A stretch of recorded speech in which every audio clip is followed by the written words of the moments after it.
அந்த பாதிக்கப்பட்ட பெண்ணினுடைய ஒரு சகோதரனை நினச்சிங்க, ஏன் அரசியல் தலைவராக பார்க்குறீங்க? அந்த பாதிக்கப்பட்ட பெண்ணுடைய சகோதரனை நினச்சிங்கன்னா யாரும் தப்பாக பார்க்க மாட்டாங்க. அரசியல் தலைவராக பார்த்தா நம்ம அரசியல் பிடிக்காதவங்க 2 பேர் கிரிட்டிசைஸ் பண்ணுவாங்க, எதிர்க்கட்சி நண்பர்கள் பண்ணுவாங்க. அதனால் அரசியல் தலைவராக பார்க்காதீங்க, பாதிக்கப்பட்ட சகோதரியினுடைய அண்ணனாக பாருங்கள். அப்படி பார்த்தீங்கன்னா பார்வை மாறிடுங்கண்ணா. ஆனால் கேளுங்கண்ணா அண்ணா, இதை நான் வரவேற்கின்றேங்கண்ணா. காரணம், நம்முடைய செய்தியாளர் சந்திப்பில் அதை பற்றி நம்ம ரொம்ப தீர்க்கமாக பேசணும்.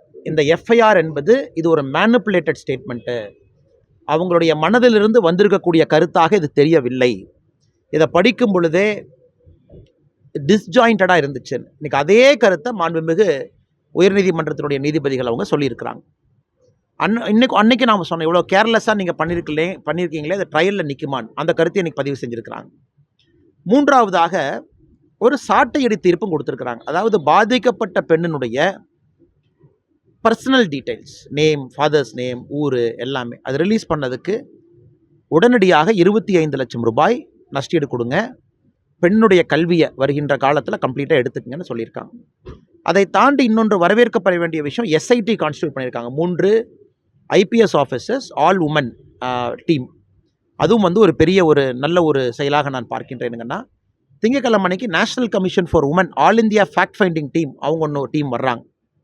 அதனால் இதெல்லாம் நடக்கும் பொழுது நிச்சயமாக உண்மையான குற்றவாளி யாராக இருந்தாலும் தப்பிக்க முடியாது. ஏன்னா நிறைய மர்மமான முடிச்சுகள் என்ன அவிழ்லதில்லை.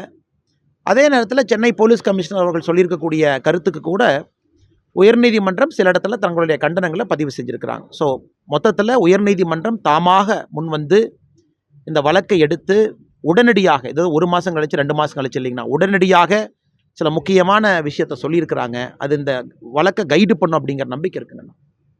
அதே போல நீங்கள் இந்த சாட்டையடி போராட்டம் பண்ணது ஒரு கவன ஈர்ப்பு, அதாவது மீடியாவோட அட்டென்ஷனுக்காக தான் நீங்கள் இந்த மாதிரி பண்ணியிருக்கீங்க. நான் தான் ஏற்கனவே சொல்லிட்டேங்கண்ணா, நீங்கள் அரசியல் தலைவராக பார்க்காதீங்கண்ணா, அந்த பொண்ணுனுடைய சகோதரனாக பாருங்கள், அவ்வளோதான். ஆள் மனதிலிருந்து வரக்கூடிய ஒரு கோபம், ப்ரைமல் ஆங்கர்னு சொல்லுவாங்க. எல்லாருக்குமே ஆள் மனதில் ஒரு கோபம் இருக்கும். சிஸ்டம் ஃபெயில் ஆகும்போது யார்கிட்ட போய் சொல்லுவீங்க?